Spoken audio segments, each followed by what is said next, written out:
আইপ্যাকের office এবং ওই সংস্থার কর্ণধারের বাড়িতে ইডির তল্লাশি নিয়ে তোলপাড় রাজ্য। এই নিয়ে আইনি লড়াই চলছে দেশের সর্বোচ্চ আদালতে। বৃহস্পতিবার এই আবহে 3 দিনের সফরে কলকাতা এলেন ইডি ডিরেক্টর রাহুল নবীন। সূত্রের খবর, ইডি ডিরেক্টরের সঙ্গে দিল্লি থেকে এসেছেন 3 জন লিগ্যাল অ্যাডভাইজার। আগামী 3রা ফেব্রুয়ারি সুপ্রিম কোর্টে শুনানি রয়েছে আইপ্যাক মামলার। তার আগে কলকাতার ইডি আধিকারিকদের সঙ্গে বৈঠক করবেন লিগ্যাল অ্যাডভাইজাররা। জানা গিয়েছে শুক্রবার ইডির আধিকারিকদের নিয়ে সিজিও কমপ্লেক্সে বিশেষ বৈঠক করবেন রাহুল নবীন। সূত্রের খবর, ওই বিশেষ বৈঠকে উপস্থিত থাকবেন সিবিআই ও সিআরপিএফ এর পদস্থ কর্তারা।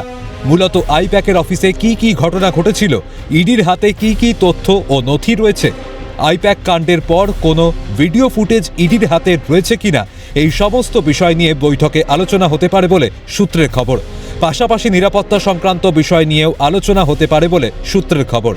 এছাড়াও আইপ্যাক কাণ্ডে আগামী দিনে কি কি পদক্ষেপ নেওয়া হতে পারে এবং আগামী দিনে তারা কোন পথে চলবেন সেই বিষয়ে বৈঠকে আলোচনা হতে পারে। আগামীকাল বৈঠক রয়েছে, সেই বৈঠকে তারা যোগ দেবেন এবং সেখান থেকে বিভিন্ন বিষয় তারা জানতে চাইবেন। মূলত আইপ্যাকের অফিসে কি কি ঘটনা ঘটেছিল, কি কি তথ্য বা কি কি নথি এই মুহূর্তে ইডি আধিকারিকদের হাতে রয়েছে, এই গোটা কাণ্ডের পরবর্তী সময় ভিডিও কোনো ফুটেজ ইডির কাছে রয়েছে কিনা। ইতিমধ্যে আমরা জানি যে ইডির তরফ থেকে একটি ভিডিও ফুটেজ যা আদালতে পেশ করা হয়েছে, যেখানে মুখ্যমন্ত্রী মমতা বন্দ্যোপাধ্যায় স্বয়ং আইপ্যাকের কর্ণধার প্রতীক জৈন তার যে বাড়িতে প্রবেশ করেছিল সেই প্রবেশের ভিডিও রয়েছে বলে সূত্র জানা যাচ্ছে, যে আদালতকে ইডির তরফ থেকে জমা করা হয়েছিল সেই, এবং এই গোটা বিষয়ে তারা আলোচনা করবেন যে আইপ্যাক কাণ্ডে আগামী দিনে কি কি পদক্ষেপ এনফোর্সমেন্ট ডিরেক্টরেটের পক্ষ থেকে নেওয়া যেতে পারে, কি কি পদক্ষেপ তারা নেবেন এবং আগামী দিনে কোন পথে তারা চলবেন।